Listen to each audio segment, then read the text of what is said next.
doctora, buenas noches. Gracias por este contacto. La vemos allí en pantalla, la doctora. Si nos escucha correctamente, la primera pregunta tiene que ver con el panorama. Ella parece que nos escucha bien, pero nosotros acá no. Sí, ¿cuál es el panorama, doctora? Buenas noches, gracias por el contacto. Hola, ¿me escuchan? Sí, ahora perfecto. Sí, perfecto. Bueno, nosotros con respecto al año pasado vemos un incremento también de los casos, como se está viendo a nivel de toda la provincia, de todas las edades. También esto está repercutiendo en pediatría, pero aún no hemos superado el número cuando estábamos en la ola en octubre y en noviembre. Aún estamos en un número menor, pero vamos en ascenso también. Y con respecto a ese número menor que usted plantea que viene en ascenso, ¿se plantean complicaciones o no? En general en pediatría no es la misma patología que uno puede observar en los adultos, son cuadros más leves. Hemos tenido una pequeña proporción de pacientes con complicaciones, pero que aún no la estamos observando con respecto al año pasado. Lo que sí nosotros en pediatría se complican más los pacientes que tienen síndrome inflamatorio multisistémico, que esto es post-COVID, que es una complicación que ya la hemos visto el año pasado y en menor proporción este año, y que se da en los niños en edad escolar, pero que ya hayan padecido la enfermedad o hayan estado en contacto con un adulto que le haya transmitido la enfermedad.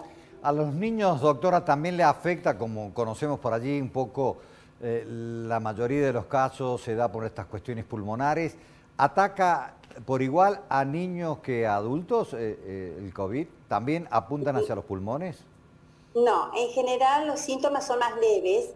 Hemos tenido una pequeña proporción, más o menos alrededor de un 5%, un 10% de los pacientes que tuvimos internados fue por neumonía bilateral, como pueden observar en los adultos, pero la evolución favorable. Los síntomas que predominan en pediatría son generalmente síntomas de cuadro aéreo vía aérea superior, lo que significaría una congestión nasal, anginas, fiebre y tos. Esos son los síntomas que predominan en la población pediátrica. Y luego en los niños más pequeños, lo que sí hemos observado, cuadros de vómitos y diarrea. Doctora, considerando los recaudos, ¿no?, que estamos teniendo a partir del COVID-19, ¿se han presentado menos otro tipo de patologías respiratorias, considerando tal vez el uso del barbijo, considerando el aislamiento extremo que tuvimos en los últimos meses? ¿Puede ser tal vez esa una mirada positiva al respecto? Sí, menos que otros años, por supuesto. Sin considerar el año pasado, donde no hubo escolaridad, donde los niños estuvieron aún más en aislamiento. Si yo lo comparo con los años previos, por supuesto que hay una reducción de los cuadros respiratorios.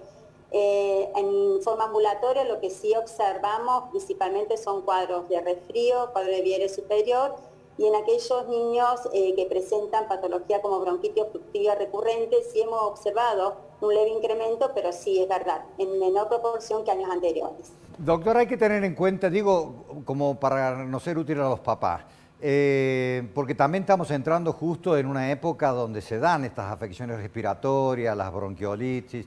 ¿Cómo diferenciamos nosotros de que está con COVID y a lo mejor no con bronquiolitis o al revés? ¿Qué alertas deberíamos tener? Inicialmente puede ser difícil porque los pacientes con COVID también tienen fiebre, como un cuadro respiratorio, congestión nasal, dolor de garganta, y así comienzan inicialmente estos cuadros de bronquiolitis o de neumonías y luego se complica con un cuadro de vía aérea inferior, por decirlo así.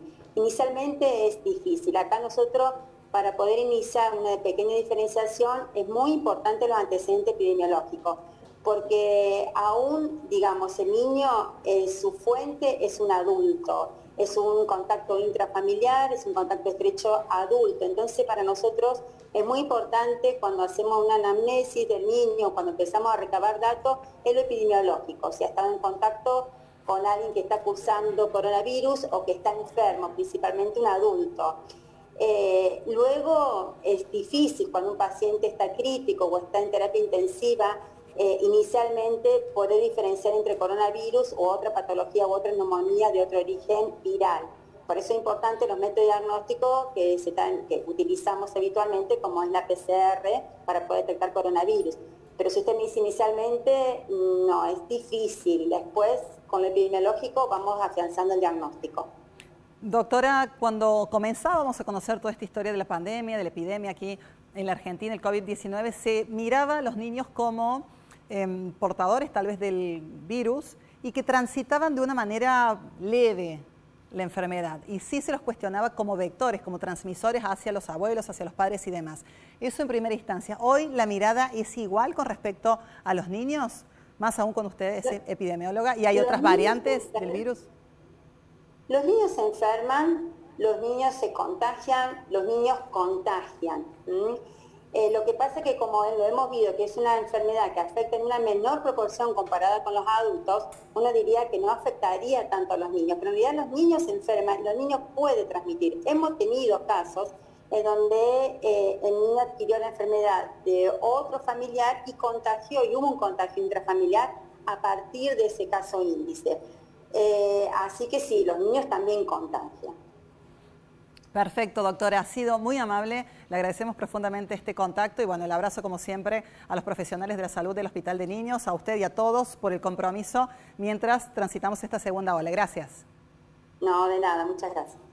Bien, contundente la respuesta de la doctora, ¿no? Y la prevención, el cuidado, esencialmente a los pequeños. Hay más información.